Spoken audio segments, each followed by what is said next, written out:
여러분, 룻기는 텅 빈 인생에 베풀어 주시는 하나님의 은혜를 이야기하죠. 그런데 이 이야기는 한 가정의 역사로 끝나는 게 아니에요. 이스라엘 민족의 역사고, 그리고 오늘 이 시대를 살아가는 저와 여러분들의 역사입니다. 그래서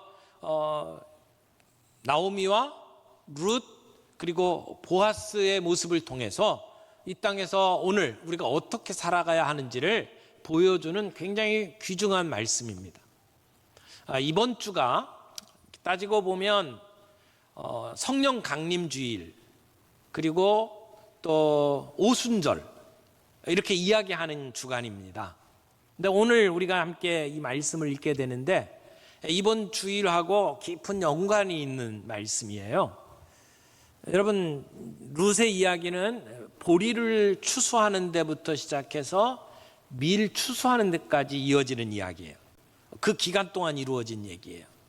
이 기간이 한 50일 됩니다. 왜냐하면 보리 추수를 시작할 때가 6월절 무교절이에요. 그때부터 추수를 시작해서 보리 추수를 다 끝내고 그 다음에 바로 밀 추수로 이어집니다. 근데 그 밀 추수하는 때까지가 한 50일 걸려요. 그런데 6월절이 지난 다음에 50일 되는 때가 오순절이죠. 오는 5이란 말이고 수는 열이란 말이에요. 그러니까 5, 열 곱하면 50이죠. 근데 이 시대를 다른 말로 77절이라고도 합니다. 77, 일주일이 7일이고 그 주간이 7번이에요. 그래서 77이 49, 그 다음날 50일이 되는 때가 오순절이란 말이에요. 근데 이 기간에 지금 이루어진 이야기를 담고 있습니다. 처음에는 아무것도 없는 텅 빈 인생을 가지고 베들레헴에 돌아오죠. 그런데 보리 추수에 참여하고 밀 추수에 참여하면서 그들의 인생이 달라졌습니다. 완전히 달라졌습니다. 이삭을 줍던 삶에서 이제 보아스의 아내가 되는 모습으로 바뀌어가는 이 과정을 보여주는 것이 룻기의 이야기입니다. 그래서 보아스를 통해서 룻을 구원해내는 이야기, 그 이야기는 어떻게 보면 오순절 성령님을 우리에게 보내주셔서 교회가 시작이 되고 우리가 구원받는 이야기를 상징적으로 보여주는 이야기라고 말할 수가 있습니다. 그래서 룻의 삶이 완전히 달라지잖아요. 이방 여인의 삶에서, 아무것도 없는 가난한 여인의 삶에서, 그래서 보리를 줍던 삶에서 이제는 적극적으로 보아스에게 청혼을 하게 되고, 그리고 그 청혼을 받아들여서 보아스를 통해서 놀라운 정말 우리가 상상하지 못했던 이야기가 전개되는 그러한 스토리, 이야기가 룻기의 이야기입니다. 그래서 오늘 우리는 이 룻기를 통해서 어떤 교훈을 얻을 수 있을까요? 첫 번째, 일상 속에서 작은 일에도 신실함을 지키십시오 라고 하는 메시지를 우리가 이 말씀 가운데 얻을 수 있다고 생각을 합니다. 14절 말씀 보겠습니다. 룻이 새벽까지 그의 발치에 누웠다가 사람이 서로 알아보기 어려울 때에 일어났으니 보아스가 말하기를 여인이 타작마당에 들어온 것을 사람이 알지 못하여야 할 것이라 하였음이라. 여기 룻이 새벽까지 보아스와 함께 있습니다. 그리고 사람들이 아직 깨어나지 않은 상태에서, 아직 동이 트지 않아서 사람의 얼굴을 식별하지 못할 상황에서 룻이 일어나고, 그리고 보아스는 룻을 다른 사람이 모르게 이 타작마당에서 내어 보냅니다. 지금 이렇게 하는 모습은 그날 밤에 이 보아스에게 찾아온 룻의 그 상황을 다른 사람들에게는 비밀로 지키려고 하는 것이죠. 밤새도록 보아스 곁에 누워있던 이 룻에 대해서 다른 사람들이 알면 안 된다고 생각을 했어요. 왜 그렇습니까? 다른 사람들에게 쓸데없는 의심을 받지 않도록 하기 위해서. 어떻게 보면 룻의 입장에서는 모험을 한 것 아닙니까? 잘못 알려지면 부도덕한 사람으로 사람들에게 비난받을 수 있는 상황입니다. 그런데 보아스는 아주 신중한 사람이었습니다. 자기의 이불 밑에 들어와서 청혼을 하는 룻을 보호해 줍니다. 그래서 이른 새벽에 다른 사람이 알지 못하는 상황 속에서 룻을 집으로 돌려보내는 것입니다. 뿐만 아니라 그냥 보내지 않습니다. 룻은 상당량의 보리를 안고 어머니에게 돌아갈 수 있었습니다. 여러분 17절 보세요. 그가 이르되 그가 내게 이 보리를 6번 데워주며 이르기를 빈손으로 내 시어머니에게 가지 말라 하더이다. 보아스는 룻을 빈손으로 돌아가지 않도록 했어요.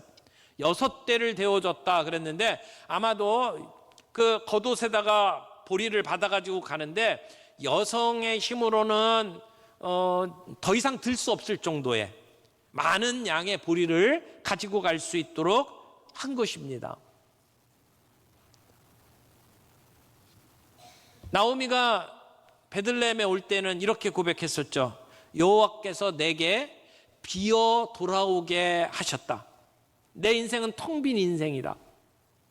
나갈 때는 풍족했는데 지금은 하나님의 심판을 받아서 나는 빈 털터리로 돌아왔다. 이렇게 고백했잖아요. 그래서 내게 비어 돌아오게 했다라고 했는데 지금 보아스는 룻에게 빈손으로 가지 않도록 배려합니다. 이것은 그 나오미의 텅 빈 삶을 채우시겠다고 하는 하나님의 약속이 성취되는 모습입니다.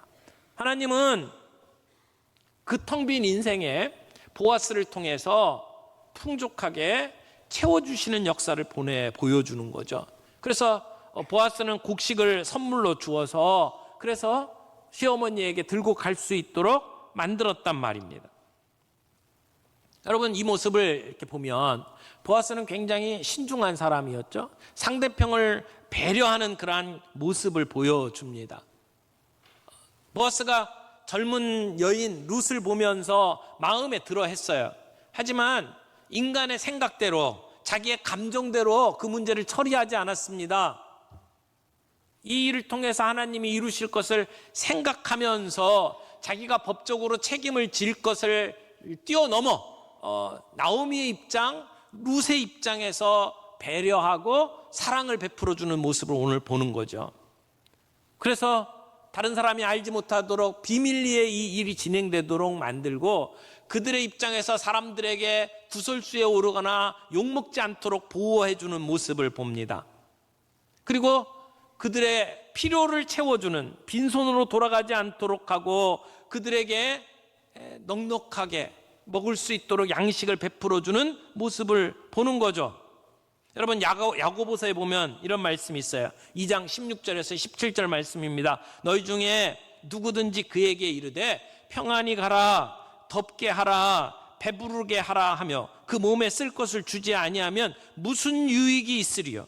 이와 같이 행함이 없는 믿음은 그 자체가 죽은 것이라 말씀했어요. 근데 보아스는 그냥 가서 평안하게 살아라 말한 것이 아니고 그들을 배려하고 그들의 필요를 채워주는 일들을 했단 말이죠. 그러니까 그의 믿음은 실천하는 믿음이었습니다. 상대방을 배려하고 그들에게 사랑의 손길로 베푸는 삶을 살았어요.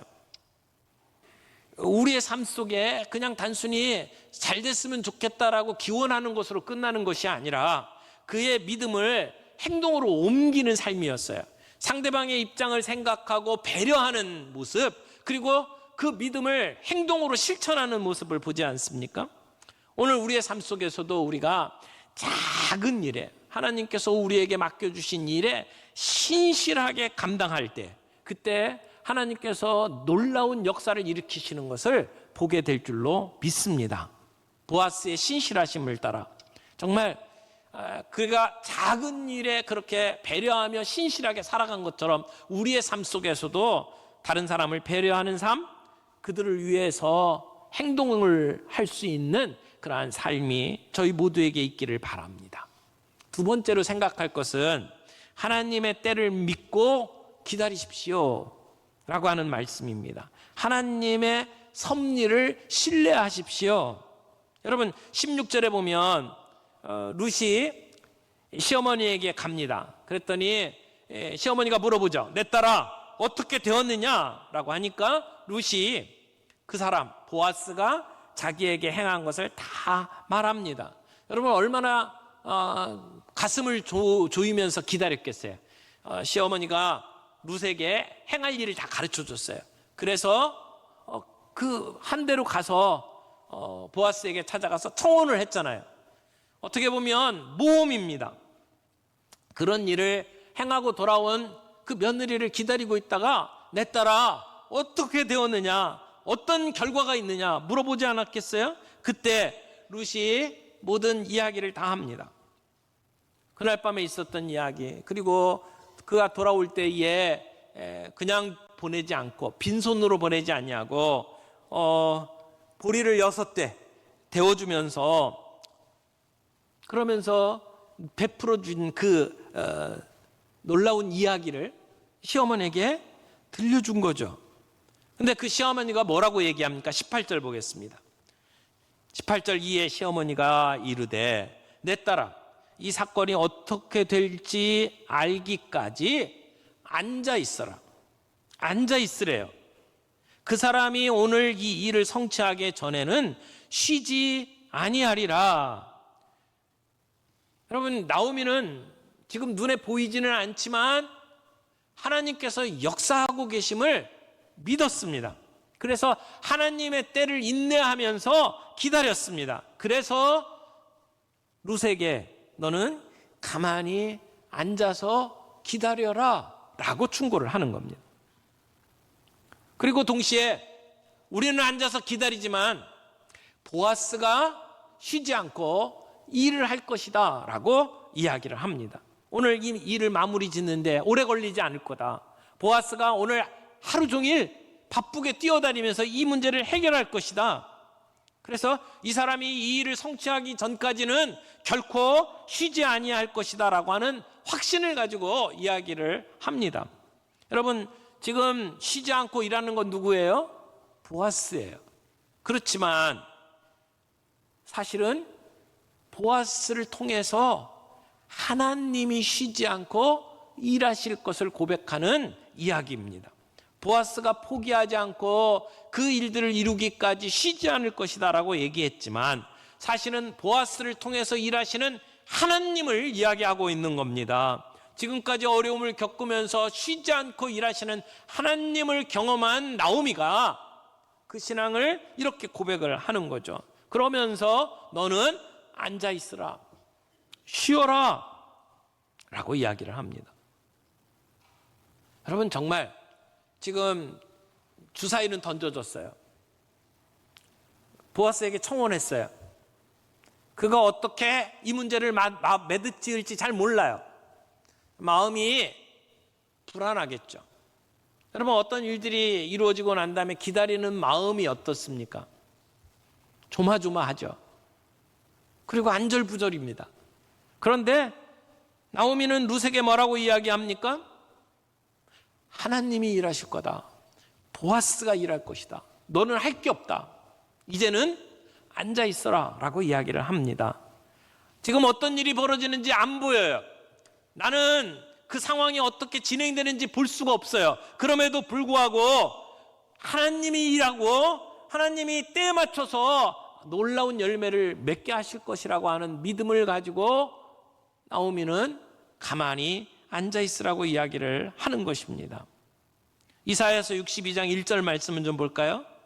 나는 시온의 의가 빛같이 예루살렘의 구원이 횃불같이 나타나도록 시온을 위하여 잠잠하지 아니하며 예루살렘을 위하여 쉬지 아니할 것인즉. 하나님의 말씀입니다. 하나님은 잠잠하지 않겠다고 말씀하시고 하나님은 쉬지 않겠다고 말씀을 합니다. 우리의 명예로운 신분이 회복되고 우리의 소유가 회복될 때까지 하나님은 결코 쉬지 않겠다고 말씀을 하는 겁니다. 왜요? 우리는 버림받은 자가 아니기 때문입니다. 우리는 하나님의 백성입니다. 하나님의 소유입니다. 하나님은 우리를 선택해서 부르셨습니다. 하나님은 우리의 삶 속에 우리의 구원이 이루어질 때까지 결코 멈추지 않으신다고 이야기를 하는 겁니다. 그래서 나오미는 내 딸아 이 사건이 어떻게 될지 알기까지 앉아 있으라. 이제는 룻에게는 쉼의 시간이다. 이렇게 이야기를 하는 거예요. 우리가 할 만큼 했다. 우리는 하나님께서 하라고 하신 사명을 완수하기 위해서 우리의 최선을 다했다. 그러므로 이 일이 어떻게 될 때까지 알기까지는 앉아서 쉬라고 이야기를 하는 겁니다. 처음에 이 보아스가 이 상황을 이야기하면서 그에게 기회를 주죠. 자, 3절 보겠습니다. 보아스가 그 기업 물을 자에게 이르되 모압 지방에서 돌아온 나오미가 우리 형제 엘리멜렉의 소유지를 팔려 함으로. 그런데 이 3절 말씀은 우리가 해석에 조금 어려움이 있습니다. 왜냐하면 소유지를 팔려 한다라고 본문에 기록되어 있기 때문에 그래요.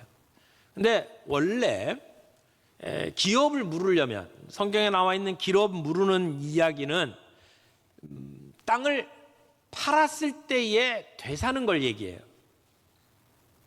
그래서 지금 나오미가 땅을 팔려고 하냐 아니면 이미 팔았냐라고 하는 걸 정리를 해야 되는데, 이 성경에 나오는 이 팔려함으로라고 하는 이 단어는 사실은 두 가지로 해석이 가능한 단어예요.